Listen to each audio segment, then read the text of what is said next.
What's going on, everybody? Welcome back to another installment of AJ's Views on Orthopedic Surgical Considerations. Thanks for checking in with me another week. I hope last week was great for you because it was great for me. This week, we are going to talk about the OATS procedure. The OATS procedure stands for the osteochondral autogenous transplant surgery. And this surgery is designed to help treat and relieve symptoms of osteochondral defects. So what happens is surgeon takes um, a healthy cartilage from a non-weight bearing area in the knee and transferred it to the damaged and defected area. So we're going to talk about a little bit about some of the other procedures that are out there. I'll mention those real quick, talk about some considerations, talk a little bit about the rehab, talk about a systematic review that I found, and then also at the end talk about your favorite areas of future research and where I see research can go in this area. So let's get off by starting out with talking about some different procedures, right? There's the OATS procedure that we're going to mainly focus on, but there are some other procedures out there that help treat this issue. So the first being microfracture surgery, where they go in and drill small little holes and actually fracture and cause small, tiny little fractures in bone to help create and stimulate healing. The second is a allograft transplant surgery, right? This is where it's taking tissue from a cadaver, transplanting it into a patient.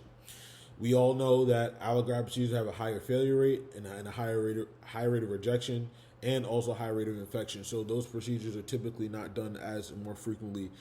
But this OATS procedure has been developed, and as it's gaining some traction here, how is it done, right? That's what we want to know. So as last week we talked about what's optimal, 90 degrees is optimal position for any type of knee surgery, especially if it's going to be arthroscopically, excuse me. So the surgeon begins first by typically doing an arthroscopic evaluation of the knee, right? He or she wants to make sure that the MRI matches and the actual view of the knee actually matches, right? Once they finish that evaluation, they determine that they're going to go forth with the OATS procedure. They're going to do this procedure. They can either do it arthroscopically or they can do it non-arthroscopically. So if they're doing a non-arthroscopic, they're going to open up that knee, and then by cutting through skin, fat, maybe even some other related tissues, some fascia, and they're going to open that knee up and then basically clean out that damaged area, and then prepare it for harvest, right? They'll harvest healthy cartilage, healthy tissue from a non-weight bearing part of the knee, and then transfer that and implant it, and then press fit it to make sure it stays and adheres to where it's now going to be. So that's simplistic overview because there's a lot to talk about, so I don't want to spend too much time on it. There will be an article that was done at Anthrax themselves where they talk about doing this procedure arthroscopically. So that'll be in my reference page below for you guys to take a look at. So let's move on to talking about potential risk of this surgery. So there are three that I kind of want to mention. The first is post-op bleeding. Obviously, carving out tissue or cartilage from one area and then implanting it in another can cause a lot of post-op bleeding, which then may lead to some other potential issues down the line. The second thing is infection, right? There could be a higher rate of infection depending on what procedure you're doing, but anytime you're taking one thing from one place and moving it to another, there's always risk of infection. The last thing is risk of DVT. So specifically, we looked at an article that I'll mention a little bit later this week that talked about risk of DVT, non-weight bearing versus weight bearing, which helps with limited DVT, which stands for deep vein thrombosis. So as we talk about those risks, right, we also want to make sure we mention some considerations for this procedure, right? One thing you want to consider is age. Is a person playing a sport, or are they a sedentary individual, non-athletic person? What's the defect size? What's the defect location, right? Because all those things matter into deciding how this procedure is going to go, or if you're even going to have the procedure as a whole. So when we talk about rehab, we had some great articles this week that really broke down phases of rehab, that I thought were phenomenal, and I don't want to regurgitate that because we all read them or went through them, so I want to regurgitate that. But there's one thing I would like to highlight in this rehab process is the discussion of weight bearing versus non-weight bearing. Obviously, we know that as clinicians, we know that any type of knee surgery that we encounter, there's going to be a period of non-weight bearing, that a patient is non-weight bearing. But the question that we always ask our surgeons is how quickly can they go from non-weight bearing to weight bearing? Because we want to make sure that they are regaining function and they are utilizing muscles so that we limit atrophy as best as we can. So in the article by Kozer and Collins, they wanted to look at the differences between weight bearing and non-weight bearing and its relation to deep vein thrombosis, which I talked about earlier, right? So what they found in their study is that they found that there were no differences between the three groups. They also noted that there were no differences. There were slight differences in the weight bearing group and the number of DVTs that they had. Now, comparatively, the total number of DVTs reported was in 6, where the weight bearing groups had 3, and the other two groups had 2 and 1.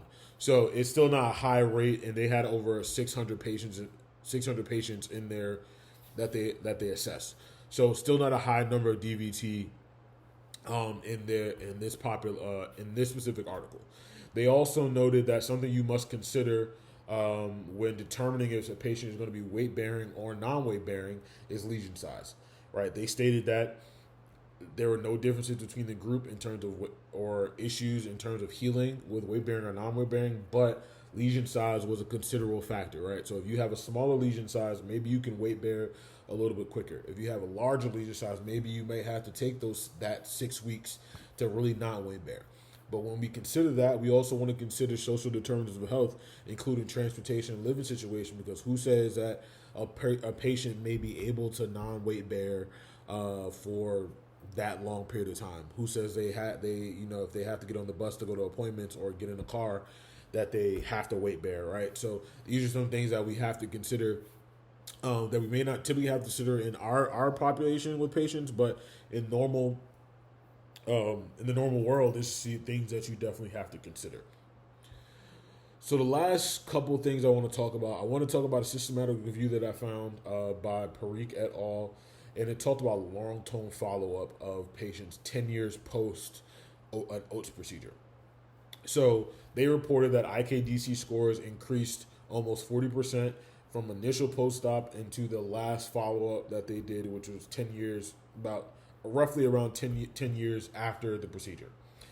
They also noted some important things. They noted a 72% success rate, but they also noted a 28% failure rate and a 19% reoperation rate. And they noted these percentages due to these things, right? Increased age, a history of previous surgery, increased defect size. And all of these things were positively correlated to increased risk of failure, right? So as we talked about considerations earlier, if a patient has an increased age, has a history of previous knee surgery, has a larger defect size, this procedure may not be for them because of the fact that, hey, they may be at an increased risk for failure and also have to reoperate, and no one wants their patient to kind of go through that. So lastly, we talk about areas of future research. So two things I would love to see here. I would love to see long-term studies completed in athletes. I would love to see that. We talked about there were some articles out there that I looked at, but there weren't long-term follow-ups. Like we're talking about maybe a 2-year follow-up. I want to see maybe a 5-year, a 10-year follow-up. Our systematic review I just discussed was in non-athletes. So I would love to see the athletes. And two, I want to know, are athletes returning to their sport with minimal issues? We know there may be still some issues involved, but how much issues are we looking at here? Are they able to still play their sport at a high level? If not, did they have to retire due to pain? Did they have to retire due to stiffness? Did they have to what are some things that limit these individuals from returning to sport at full capacity? So that's some areas of future research I would love to see. But I enjoyed learning about the OATS procedure this week. Hopefully you guys took away a little bit of something from this podcast episode, and I can't wait to tune into you guys next week. Y'all be blessed, and y'all have a great week.